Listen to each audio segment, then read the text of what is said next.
Well, good morning, everyone, and welcome back to Aj111 Criminal Procedure. My name is Tony Farrar, and of course, I am your instructor for this semester.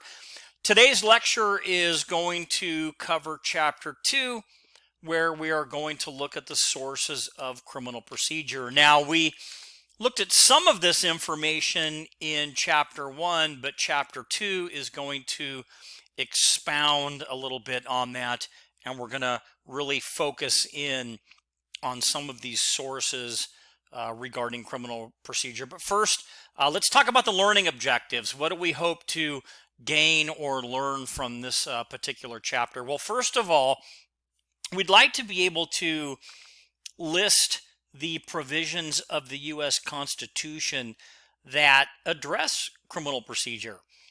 Are there specific provisions built into the Constitution, or maybe even the Bill of Rights, if you will, that focus directly on the laws of criminal procedure?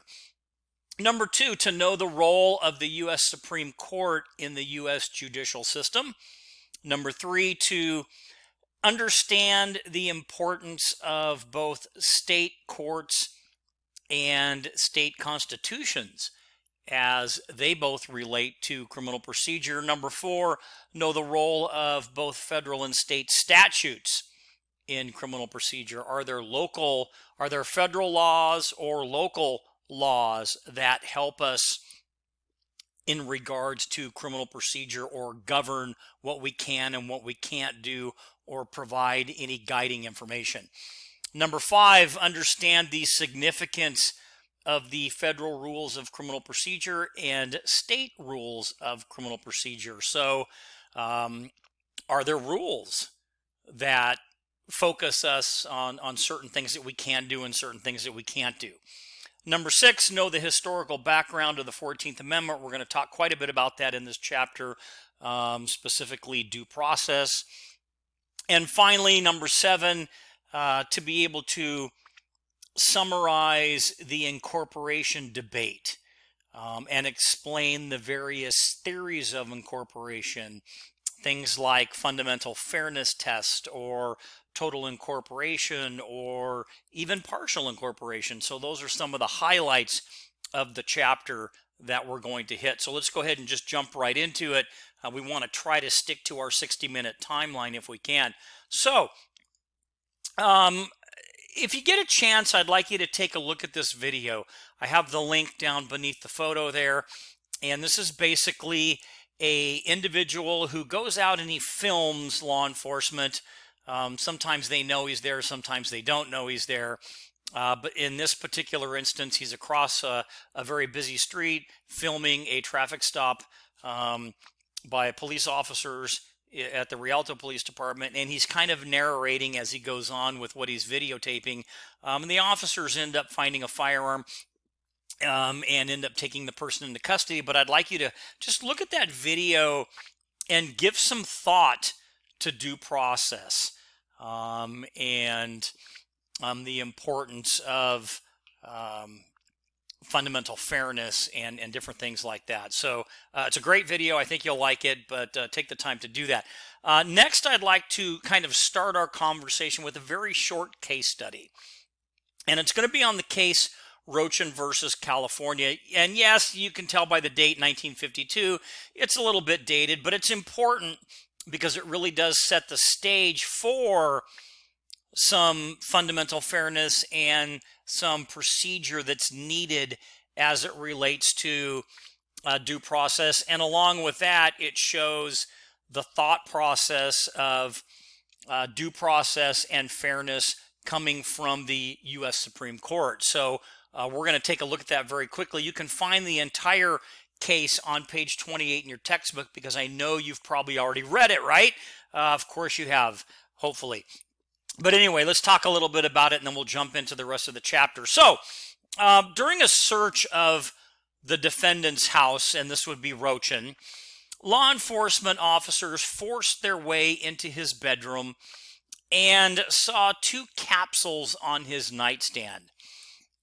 Now, again, I'm not going to read the whole case to you, But to give you a little bit of background on this, law enforcement had received some information that this individual was selling narcotics, and basically 3 deputy sheriffs from the county of Los Angeles on July 1st, and this was back in 1949 actually, went out to this location, and finding the outside door open, they entered into the house, but then they ended up forcing open the door to his room.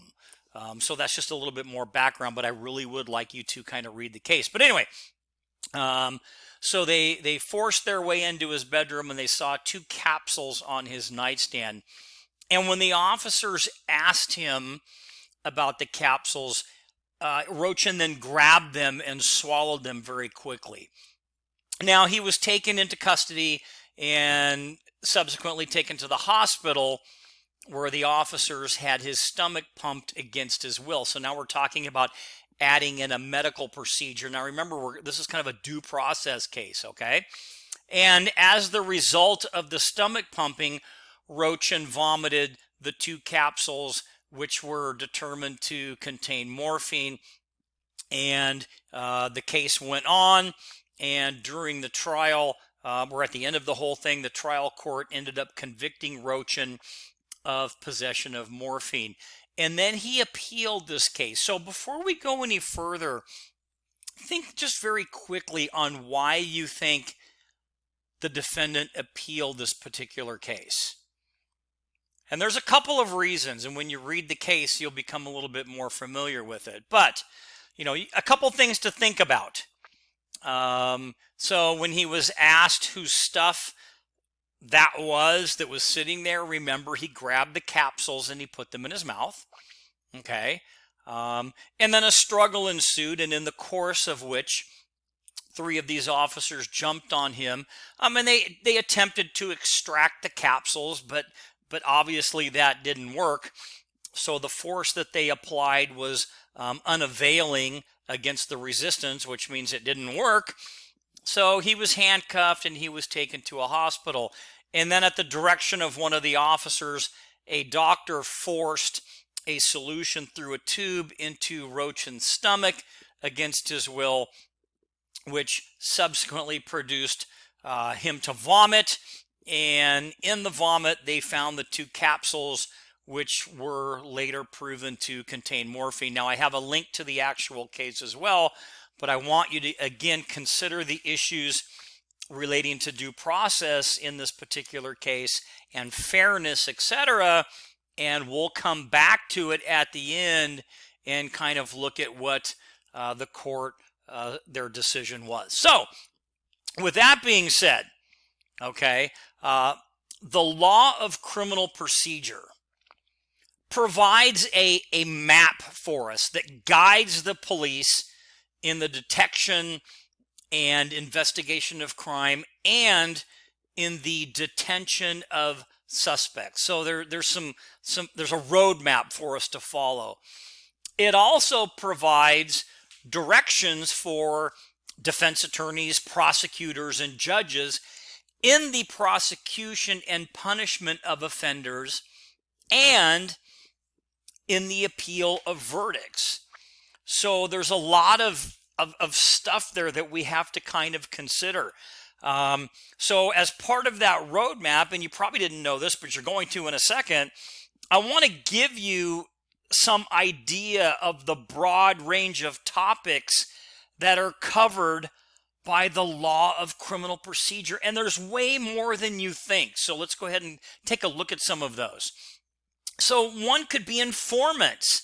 And process this through your head as we're talking and kind of say, well, should there be some kind of procedure or roadmap or guidelines or whatever word you want to put in there as it relates to some of these topics? So informants, some are paid, some are not paid, some are working off cases. Should there be some guiding principles? How about stop and frisk, which is a very controversial thing that typically was kind of born in New York in the state of New York, and it's done around the United States, but it's a very controversial type detention, if you will. So what about that? Should there be some guidelines as it relates to stop and frisk? And we'll look at the case Terry versus Ohio in some upcoming lectures. How about just general searches and arrests of people? Should there be, again, some guidelines or roadmap or some things you can do and things you shouldn't do or can't do as it relates to searches and arrests of people? What about searches and seizures of contraband in cars? Should there be a difference between, let's say, searching and seizing evidence from a person versus a vehicle, where a vehicle is mobile, and but maybe in this particular instance, the owner's not driving the car. So I mean, there's all these different things in there. So you got to think that there might need to be some kind of protocol when it comes to that. How about search warrants, meaning an order by a judge to go to a place like your house and to gain entry into your house and search it? So should there be guidelines to that? How about the right to a criminal defense, meaning at what point in the process should you be provided an attorney? And do you have the basic right to a criminal defense? Even more, interrogations, should there be limitations and things that you can do and can't do, or certain protocols that you should follow as it relates to interrogating an individual, or even lineups like a photo lineup or a live lineup? And all of these, again, fall under that umbrella of criminal procedure. Pretrial proceedings, we talked a little bit about this back in chapter 1. Those things that happen before the trial actually starts, the motion to suppress, etc. How about even during the trial? The photos I have of the O.J. Simpson trial. What a great case study. I would highly suggest that you find a video of that, and I might even have one that I'll post for you. It's a super interesting trial because it had so many issues and different factors that the attorneys had to deal with, and that the judge had to deal with, and that even the jury had to deal with. So yeah, you got to think there needs to be some kind of rule book somewhere in there. Even for appeals, should there be a limit to how many appeals that you get? And we'll talk a little bit more about that. So to kind of just wet your whistle a little bit and give you an idea, and when we talk about, let's say, arresting a person, and this photo isn't exactly, it's not going to be exactly right, but it'll give you the content that I'm trying to show you, or the context, you'll get it. So if you arrest someone in their house, so let's say this is inside the individual's house, should there be rules to where you can search? So if you don't have a search warrant and you don't have consent and you're in somebody's home, do they have a right to privacy after you arrest them? Are there places that you can search or not search? Can you search, let's say, if they're sitting on the couch right here, can you search the person for safety? Well, yeah, you probably can, and the answer is yes. But what about like this little dresser right here? Could you search the drawers? Could you search the couch, maybe, that the person could hide something in? But can you just wander around the entire house and search, like over here in a bedroom? Or can you do a protective sweep to make sure that people aren't hiding in there, but you can't really go through all the stuff? Does that make sense? So there needs to be some guidelines. Even if you have a search warrant, and let's say you're searching for an object that is larger than would fit, say, in this basket. When you get your search warrant and you're looking for the property, let's say it's again something that's larger than here, could you search in there when really the object couldn't fit in the basket? But if it's in a bigger place, could you search? How about a 55 or a 50-inch screen color TV? You're looking for stolen property. A bunch of TVs were taken. Could you look inside this washing machine or this dryer, whichever one it is, for a 55-inch TV? So there needs to be some rules. There needs to be a guidebook. There needs to be some kind of roadmap, if you will. And it kind of makes sense, I hope, right? So in this particular chapter, we're going to look at a bunch of different things, but we're going to start off with the sources of criminal procedure. And again, we touched a little bit on this, but we're going to rehash it again because we need to know where to find the law of criminal procedure. So the primary source, which we've learned in Chapter 1 of criminal procedure, is in fact the U.S. Constitution. It is the supreme law of the land. And the framers of the Constitution experienced tyranny of British colonial rule and were very reluctant to give too much power to the newly established federal government, and the colonists under British rule were subject to what we would call warrantless searches and detentions without trial. So you have to kind of, think about that. Again, the colonists that were under British rule were typically subjected to warrantless searches, detentions without trial, the quartering of soldiers in their houses, and criminal prosecutions for even criticizing the government. So the framers of the Constitution responded to these repressive policies by creating a constitutional political system. So the U.S. Constitution, again, is the supreme law of the land. It lists the structure and powers of the different pieces of the government. Okay, and I think it's important that we understand that.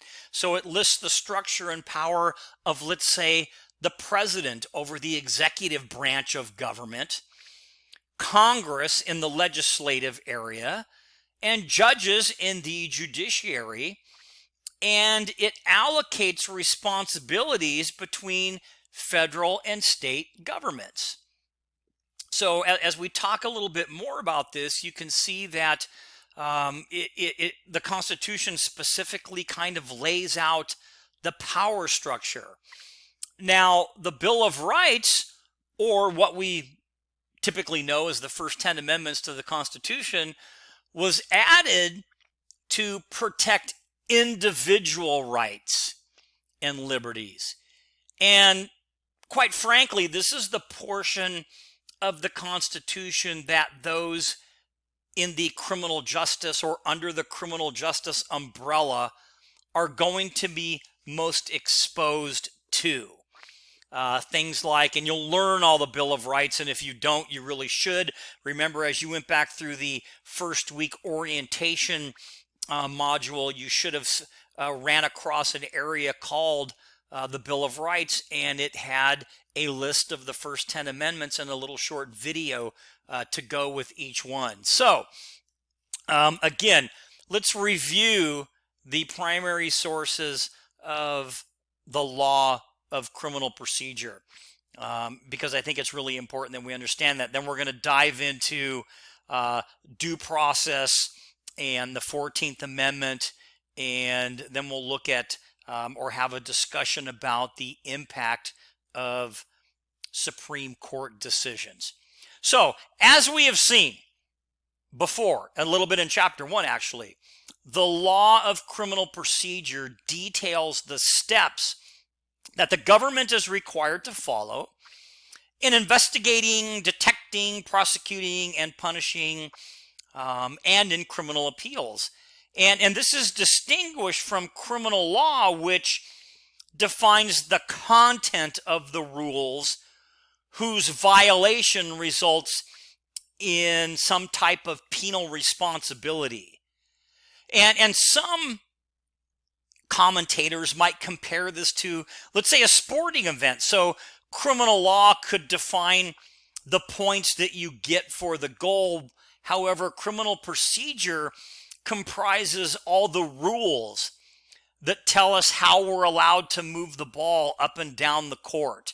So hopefully that kind of adds a little bit of context to those two things, that criminal law versus criminal procedure. So what are some of the sources? We've looked at some, but let's look again. The U.S. Constitution, we know this is, in fact, the supreme law of the land and the primary source of criminal procedure. This is where it starts. Next, the U.S. Supreme Court. This court applies and provides the provisions of the U.S. Constitution to cases that come before the court. So when they get a case, they apply the provisions listed in the Constitution. Now remember, the Supreme Court gets to interpret that, and we'll learn a little bit more about that later. These decisions, remember this too, remember stare decisis? These decisions are binding on the courts throughout the land, throughout the U.S., and explain what procedures are required in order to satisfy the Constitution. Next would be the U.S. Court of Appeals and District Courts, and we've walked through the courts. These courts decide cases within their own geographical region, their own area. They too are required to follow the rulings of the U.S. Supreme Court. Now, in those cases where the U.S. Supreme Court hasn't made a ruling, the decision of each federal court of appeals is binding within that jurisdiction. Does that make sense? Because there's no ruling from the highest court. Well, what about state constitutions? Well, remember, each state has their own constitution. Some are longer than others. California's, it's really long. But anyway, it contains a list of rights that typically parallel or that are similar to those provided by the Bill of Rights. State courts, the decisions of a, let's say, state Supreme Court. Remember, all states have a Supreme Court.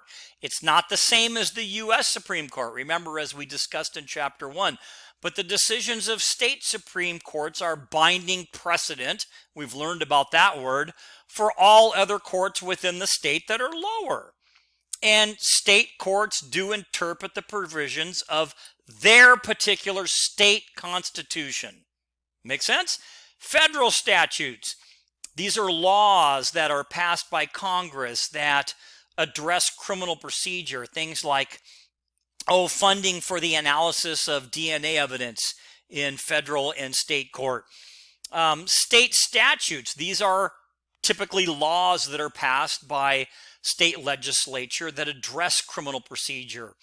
Things like whether cameras, should they be permitted in the courtroom?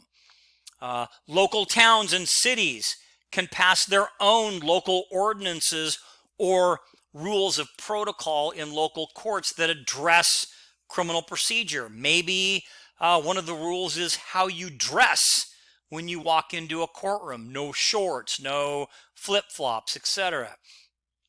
Federal rules of criminal procedure. These are a set of comprehensive rules that have been adopted by federal judges and approved by Congress that detail the required steps in criminal procedure. A couple more. State rules of criminal procedure. These are rules that are set forth or that set forth the required criminal procedures in the states. In some states, these rules are enacted by the legislature, and in other states by the actual judiciary. And then finally, we have what's called the Model Code of Prearrangement Procedure. And here the American Law Institute puts out a book of suggested rules that are written by professors and lawyers and those in the criminal justice field that other localities, cities, states can pull from and use them in their own rules or guidelines or similar. So hopefully that's a quick rundown of where to find the law of criminal procedure. If you're following along in your textbook, it's on page 19, and there's a table 2.1 that talks about this directly. So now let's look a little bit more of the Bill of Rights and the Constitution. So The Constitution and the Bill of Rights, which was included in the document at the insistence of the legislatures of New York, Virginia, and other states, each includes provisions regarding criminal procedure. And we're going to see a little bit more of that. But the original Constitution of 1788 included only 4 provisions that address criminal procedure directly. And that would be what we call habeas corpus. That's a writ or a request to be released from custody because you are claiming that you are unlawfully detained. The next would be what we call an ex post facto law. Article 1, Section 9 also prohibits Congress from adopting bills of attainder, etc., and ex post facto laws, which is basically criminalizing an act that was legal when it was committed. So you can't make it retroactive. So if something is legal now and you did it and the next week it's illegal, we can't go back. Does that make sense? So that's what they call retroactivity or ex post facto. Jury trials. Article 3, Section 2 provides that all crimes shall be tried before a jury and that such trials shall be held in the state where the crime has been committed. And then finally, kind of an interesting one, because this is the only one that is actually, in a sense, criminal, right? Treason. Article 3, Section 4 states that treason consists of levying war against the United States or betraying one's country, whereby a conviction requires the testimony of 2 witnesses to the same overt act or confession in open court. And treason is punishable by, anybody? Could be by death. So again, just kind of an interesting bit of trivia, if you will. Now, continuing on with the Bill of Rights and the Constitution, the first 10 amendments comprising the Bill of Rights were actually added to the Constitution in 1791. And the first 8 amendments to the Constitution included 15 provisions addressing criminal procedure specifically. And the U.S. Supreme Court, remember, is the final authority on the meaning of or interpreting the provisions of the Constitution and the Bill of Rights, because some group in this case needs to be able to interpret it, because when they wrote the Constitution and when they wrote the Bill of Rights, not everything was explained. You know, it wasn't not otherwise it would have been a lot larger than it was, and they couldn't have possibly have thought of everything. So at some point, something is going to come before the court that isn't just black and white, and there needs to be an interpretation made.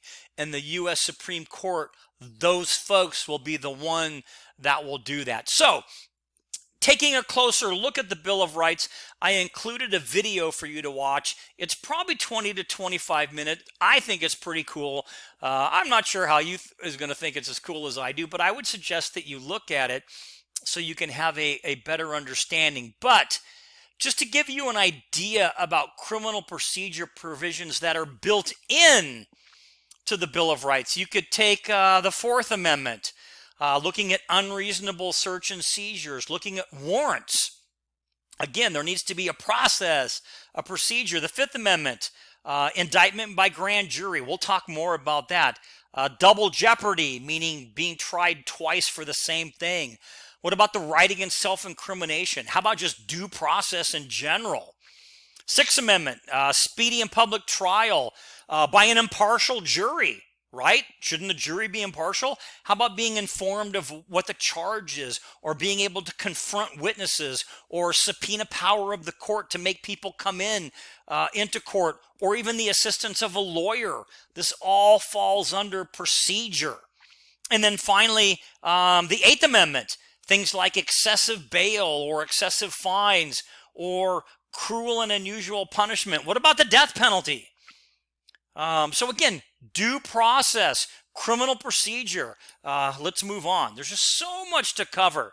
So as we start to talk about the Supreme Court a little bit, we're going to look at something called the Supremacy Clause. We're going to look at state constitutions and some court decisions, a couple of federal and state statutes, and then we're going to move on to the Model Code of Criminal Procedure, and then again we'll jump into due process. So let's start off with the Supremacy Clause. So the Supremacy Clause specifically states that the Constitution and the laws passed by Congress are the supreme law of the land and trump any state laws or court decisions that address the same issue. So hopefully that makes sense. I mean, they supersede, they take priority over, if that makes sense. And again, so the supreme law of the land and the primary source of criminal procedure. If you want to know a little bit more about the Supremacy Clause, I have a link there at the bottom if you're following along to a short video, and you can watch a little bit more on the Supremacy Clause. But for sake of time, I just wanted to at least define it for you. Now, Alexander Hamilton in the Federalist Papers observed that the Constitution is the standard for the laws, and that where there was a conflict, the laws ought to give place to the Constitution.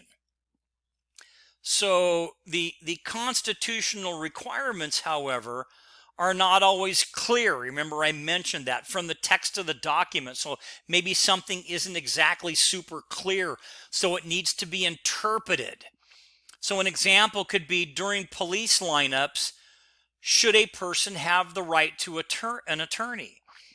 Well, remember I talked about, the right against self-incrimination and different things like that, or right to, the assistance of an attorney. So it talks about those bigger nuggets, those bigger things, but it doesn't specifically mention about a police lineup.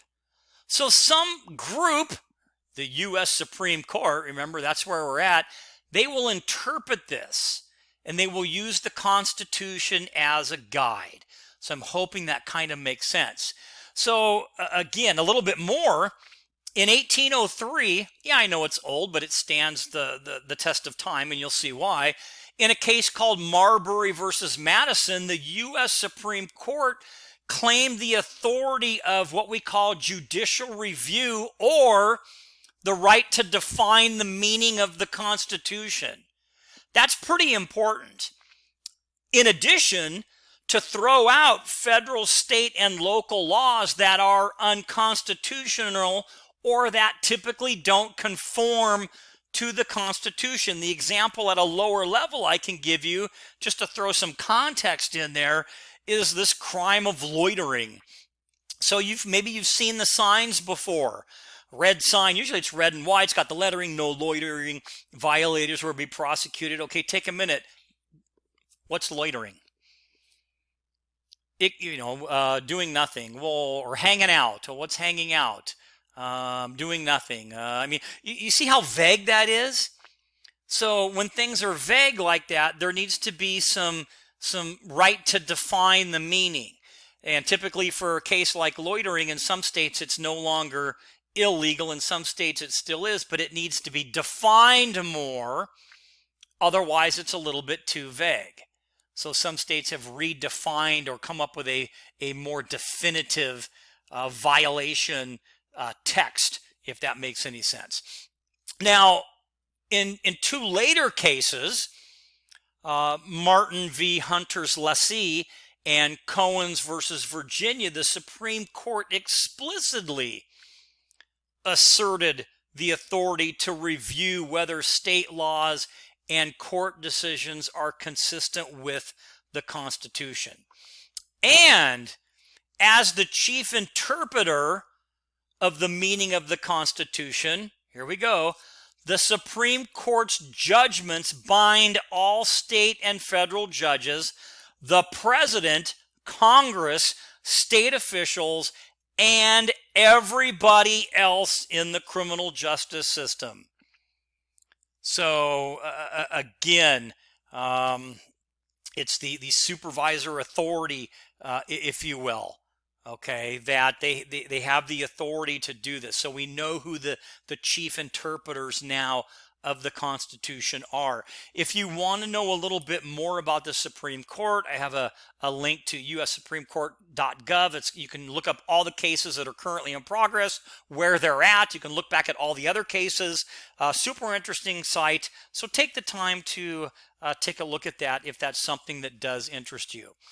So now we're going to move a little bit, and we're going to talk about state constitutions and court decisions. Because remember, every state has a constitution. So each of the 50 states has a constitution, and virtually all of these constitutions contain a form of declaration of rights.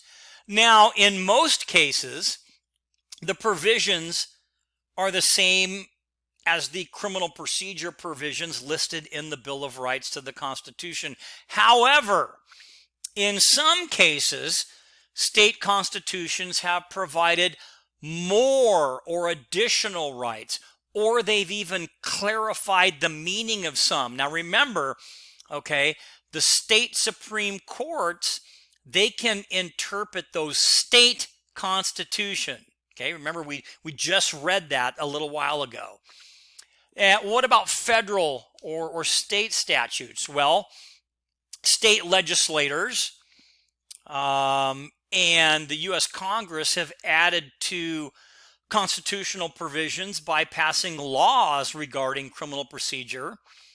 In state statutes, you can usually find these laws kind of grouped together, let's say in their own book, if you will, typically named like the Code of Criminal Procedure, or Code of Evidence Procedure, or what have you. And here's an example I have here from the Texas District and County Attorneys Association that is their Code of Criminal Procedure. And states typically have that, and it's all in like one place, making it easy to find. State statutes can be very important for defining a defendant's rights in the criminal justice system and really should not be overlooked. Federal statutes, for instance, include provisions on, let's say, the requirements of a speedy trial or witness protection or post-conviction DNA testing. An example would be, it's very doubtful that the Supreme Court would approve of a law that provided law enforcement the right to detain someone indefinitely without probable cause. So just understand that these federal and state statutes are very, very important to look at. Federal rules of criminal procedure, they detail the steps in the criminal justice process in the federal system, from all the way from filing a complaint, which means filing the charges, all the way to the verdict and even sentencing. And again, a lot of times they're found in their own book or document, as you can see here.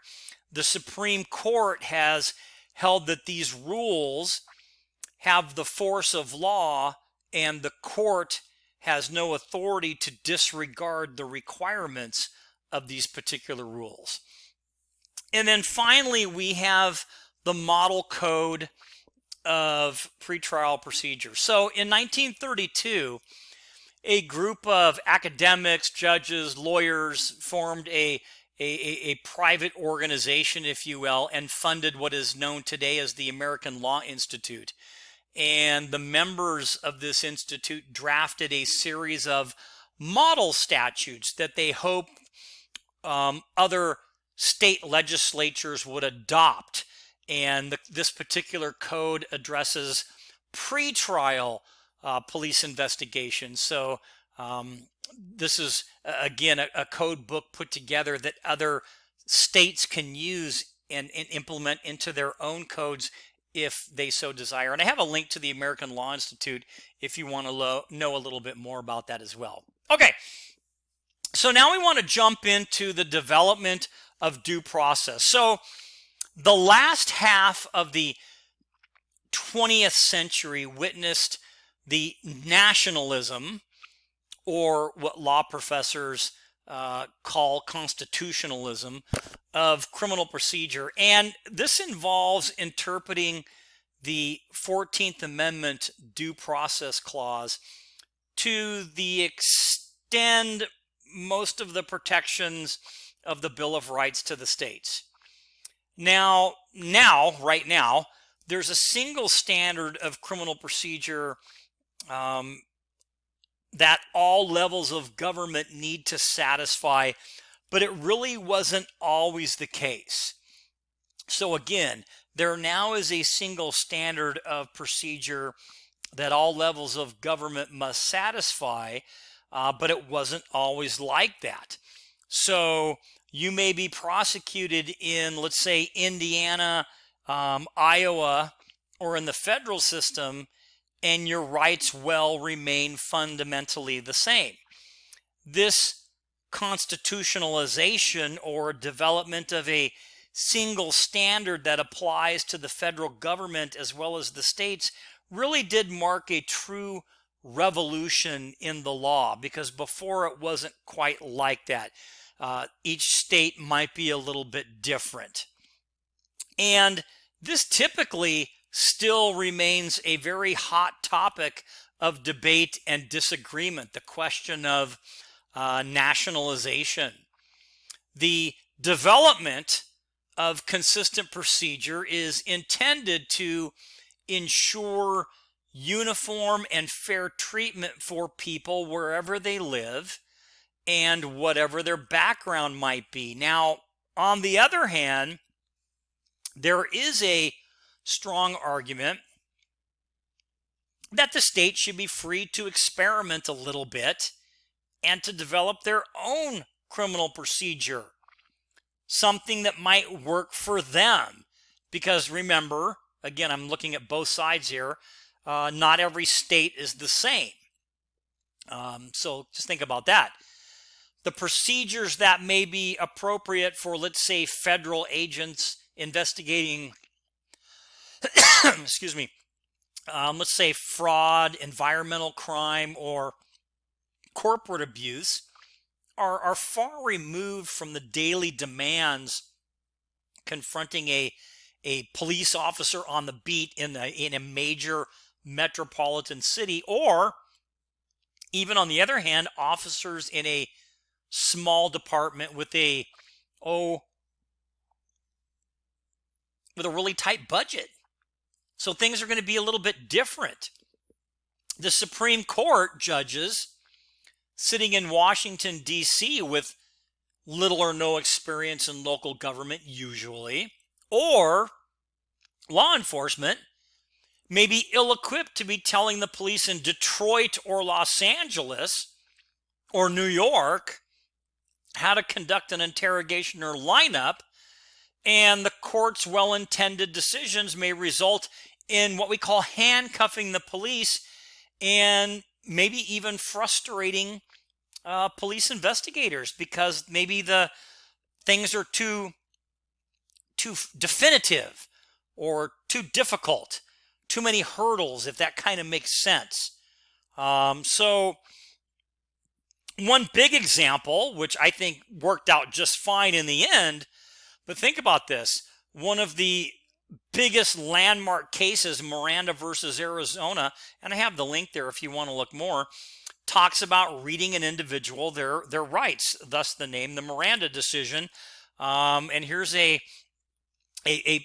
photocopy of the newspaper back in 1966, where it says Miranda decision said to end the effective use of confession. So if you were in law enforcement back then and you didn't have to read someone their rights and make sure that they understood them, etc., you could use different methods. Maybe you could even coerce somebody or whatever, and people didn't know any better that they had the right not to say anything, etc.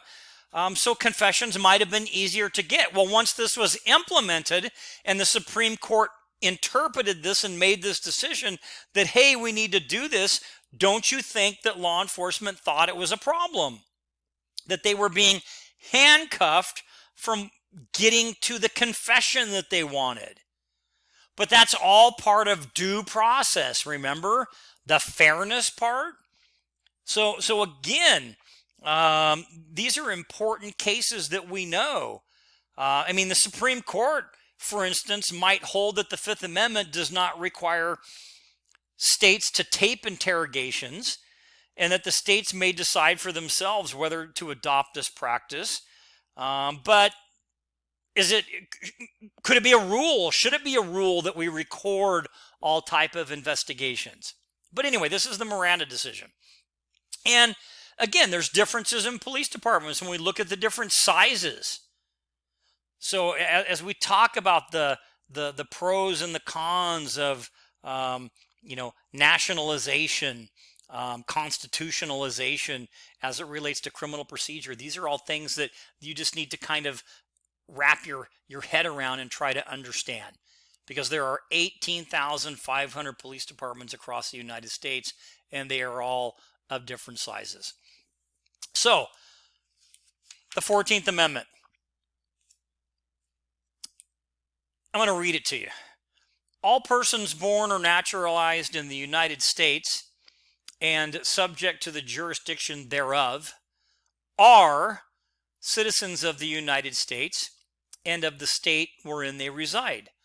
No state shall make or enforce any law which shall abridge the privileges or immunities of citizens of the United States, nor shall any state deprive any person of life, liberty, or property, here it is, without due process of law, nor deny to any person within its jurisdiction the equal protection of these laws. So very important that we understand the 14th Amendment as it relates to due process. I have a video that you can go down at the bottom. I've got the link there, the 14th Amendment. You can watch that video if you want. And I kind of broke it. I broke the language down from this to this, so you can see how it applies. And we're gonna learn a couple new phrases here in just a minute as it relates to due process and the due process clause. So, with that being said, let's talk about the 14th Amendment and look at what look at the opinion of two individuals. It'll be Justice John Marshall and Professor Edwin I'll say it right, Chemerinsky. It's kind of a mouthful, right? So in 1833, the U.S. Supreme Court, in a case called Barron versus Mayor and City of Baltimore, ruled that the Bill of Rights limited the federal government and did not apply to state and local governments.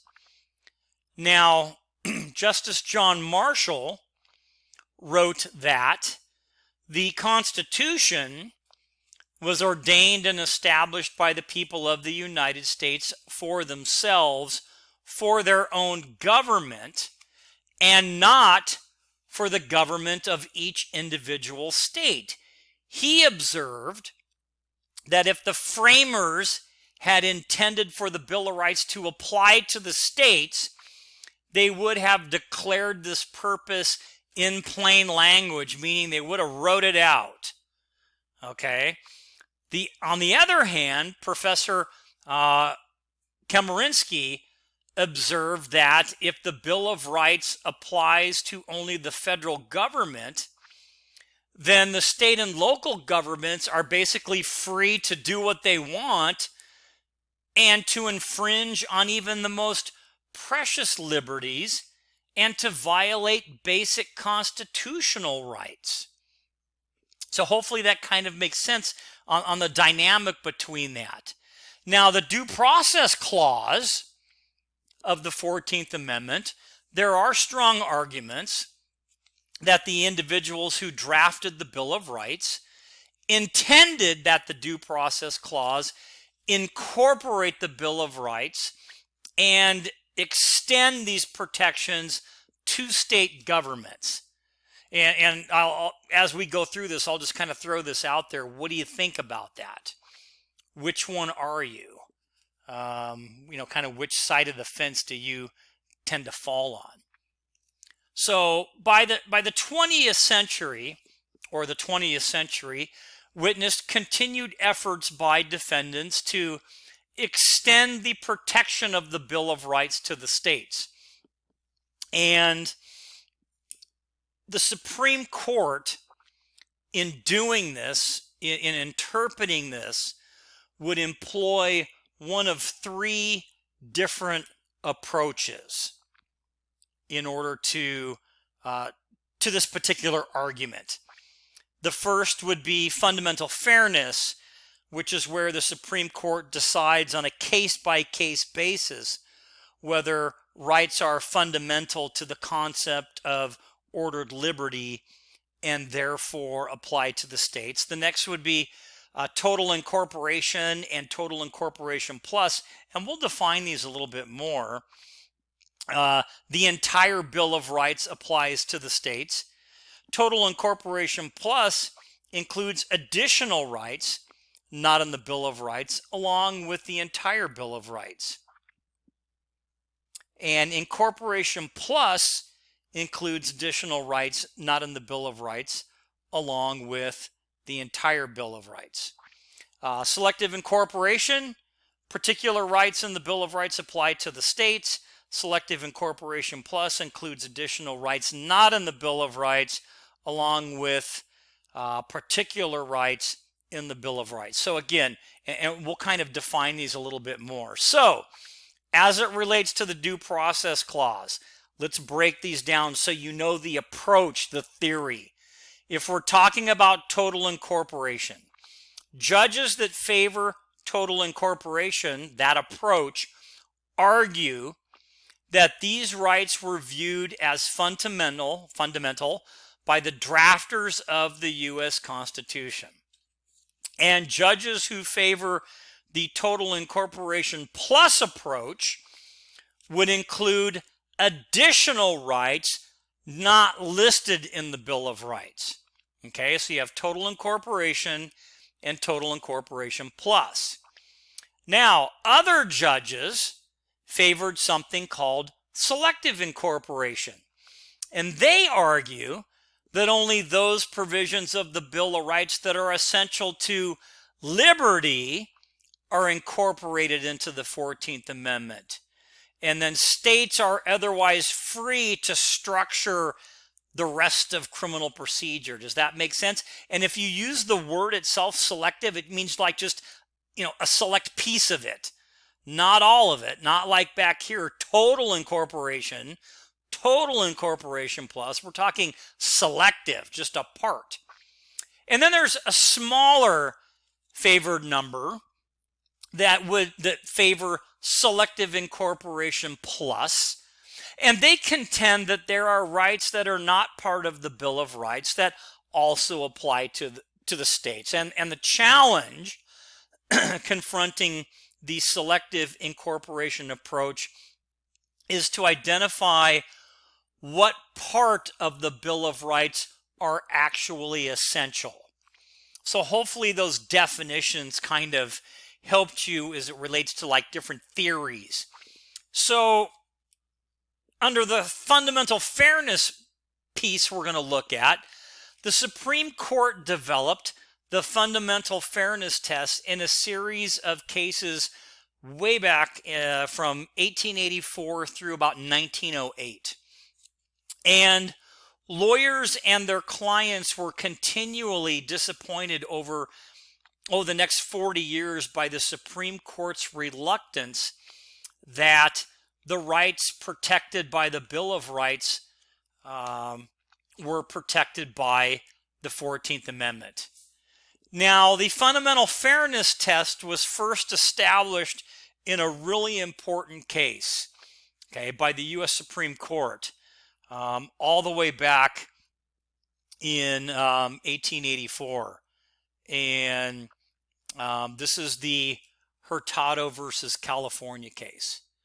Now, in this case, Hurtado was charged with homicide based on information and documents that were filed by the prosecutor. He was tried, convicted, and sentenced to death. Now, Hurtado claimed that he was not given due process because of the Fifth Amendment statement regarding indictments. And if you remember the Fifth Amendment, it talks about capital crimes, that in order to be charged with a capital crime, there needed to be an indictment. Okay, the issue here was the filing of a complaint by the prosecutor acceptable, or did the court have to follow the path to obtain an indictment? So the Supreme Court had to look at this case and say, hey, look, is it really only with an indictment, or can there be another avenue for a prosecutor to file a case? And the answer was the Supreme Court upheld the conviction, saying there's another path that was deemed accessible, and that was the filing of a complaint by the prosecutor or an indictment. So hopefully that makes sense. So the Supreme Court made that interpretation that there are two paths in order to charge someone. One would be filing information or a complaint, and the other would have been the indictment. So there's basically there's two paths for that. All right.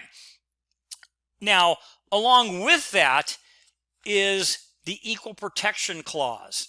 And the Equal Protection Clause is of utmost importance because think about it. Prosecutors, judges, police officers make decisions on treating people fairly every day, all the time.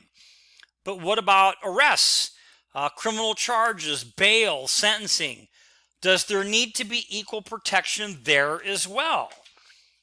I mean, and these are important procedural things that I think that we really need to grasp a hold of. So the U.S. Constitution originally did not provide for the equal protection of the laws.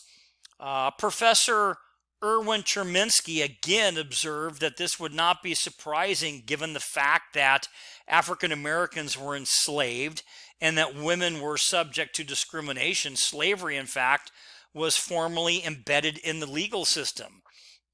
Now, this ended up changing, of course, so the Equal Protection Clause is of the utmost importance, and the sense that we are being treated fairly and equally is essential for maintaining our respect for law and the support for the political system. So it's very, very important. So now I want to move into the impact of Supreme Court decisions, and then we're going to try to finish up. We've got about 10 more minutes. The U.S. Supreme Court for a number of years largely ignored the issue of retroactivity of judicial decisions or the impact of a decision announcing a new rule on another case. And new rule is defined as a procedural requirement that the court before now had not required. So it's something new. Now you can think of Gideon versus Wainwright. That's a really important case that talks about the right to an attorney. But should those convicted prior to this decision be provided with a new trial? I mean, and that's a procedural thing. So if we think of something new now and we set that in motion, what about those that were convicted before that? Should we go back? Should there be some type of retroactivity for us to go back and maybe retry them because now that procedure has changed? Food for thought, right? As the Supreme Court became actively involved in criminal procedure decisions, judges became concerned that a decision announcing a new rule, let's say interrogations and lineups and searches and seizures, or other areas would permit every person in federal or state custody whose conviction was obtained under the old rule to file a writ, remember habeas corpus, challenging their conviction. So should we go all the way back and change all that? Or should the new rule just start at a certain time? Does that make sense? Many of these had been convicted years ago, and a retrial was not always practical. Witnesses could relocate, memories could fade, and records could have disappeared. The system really could not absorb an avalanche of new trials and appeals. At the same time, it would be unfair to benefit a person before the court whose case resulted in the new ruling while denying the same benefit to persons whose cases raised the same issues. Criminal procedure, this is tough. In brief, the Supreme Court applied the new rule to cases pending and denies the new rule to cases that are final. So under the new rule, the trial applies to cases not yet heard or currently being conducted. Appeals applies to cases on direct appeal or about to be appealed. So there is a cutoff there, and I hope all that makes sense, but it's very important that we understand that not everything can be retroactive all the way back. Same with habeas corpus. The new rule is not available to persons whose cases have become final before the new judgment has been issued. Now, another impact of a Supreme Court decision that host of questions inevitably arises in lower courts that require the Supreme Court to explain its opinion. In 1966, we talked about this in Miranda versus Arizona, the U.S. Supreme Court held that prior to interrogating a suspect who is in custody, the police are required to provide the suspect with a 3-part Miranda warning. Now, over the past 3 decades, that's 30 years, the Supreme Court has issued decisions in over 35 cases interpreting the requirements of Miranda.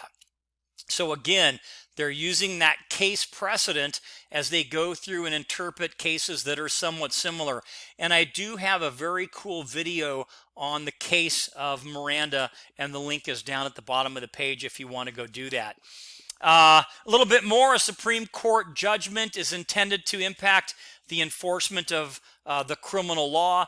The fact that the court cannot wave a magic wand after it issues a decision and immediately change the behavior of police officers, prosecutors, and judges. And as a result, decisions often are not fully implemented even after a number of years. And sometimes there's some unintended consequences that kind of come up with it. So what are some of the desired components of the system? And we're going to finish up with this. Well, one could be efficiency. There should be a brief time between arrest, indictment, trial, and conviction. Accuracy. The criminal justice process should reach accurate results.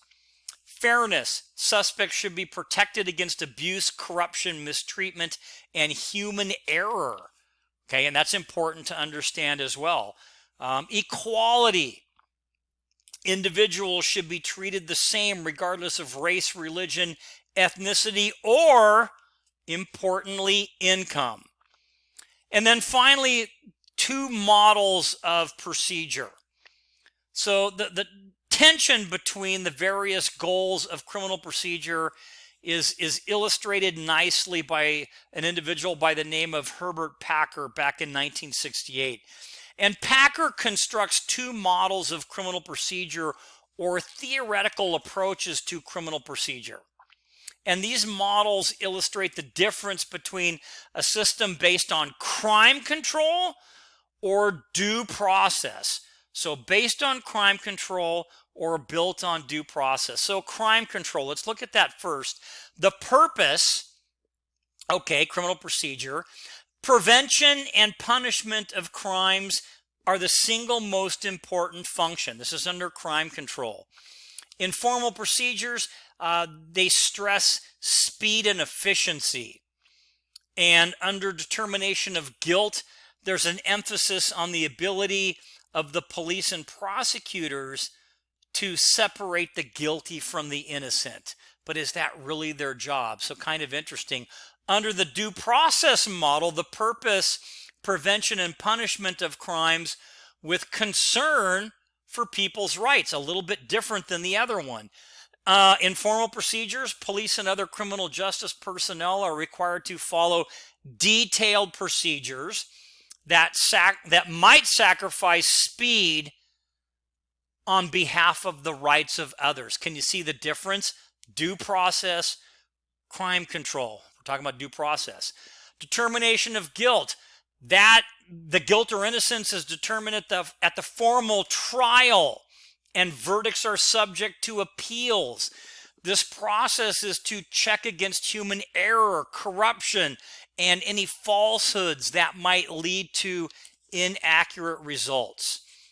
And then finally, I know I said that a couple times, but it is finally, why do procedures matter? Well, Tyler in the textbook lists 4 factors, very important factors that talk about the importance of why it matters. I mean, most of us would agree that the goal of detaining, convicting, and punishing the guilty should be the primary function of the criminal justice system. It may be less apparent why we are concerned with how we arrive at conviction or punishment, but psychologist Tom Tyler has pioneered some research on what we call procedural justice and has found that confidence in the criminal justice system is based primarily on whether people believe that its just procedures are being employed rather than on the outcome. And Tyler identifies 4 factors. Number 1 being voice, meaning both sides are able to tell their side of the story. Neutrality, meaning decisions are based on the rules that are applied in the same fashion in each case and are not the result of personal opinion or prejudice. And confidence is increased when officials explain their decisions in public, so a little bit of transparency. And then respect. Individuals are treated with respect and politeness. And then finally, trust, that the criminal justice professionals are honest and dedicated to doing a good job. And that is really the importance of legitimacy. Okay, so now we're going to back up for 1 minute and we're going to talk about that case. Remember we talked about the Rochin case? And do you remember that case? What do you, in your mind, have you been thinking about the whole time that I've been talking on due process and whether it was reasonable for law enforcement to enter that open door and go into Rochin's house and force open a door and then subsequently take him to the doctor and force something from his stomach. So kind of an interesting thing. So the holding of the court was based basically on something that they call shock the conscience of the court as it relates to due process.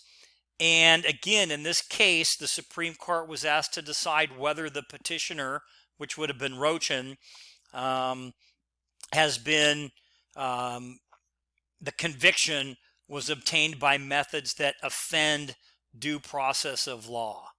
Or, in other words, did the police officer's order to pump his stomach for drugs shock the conscience of the court and violate due process of law?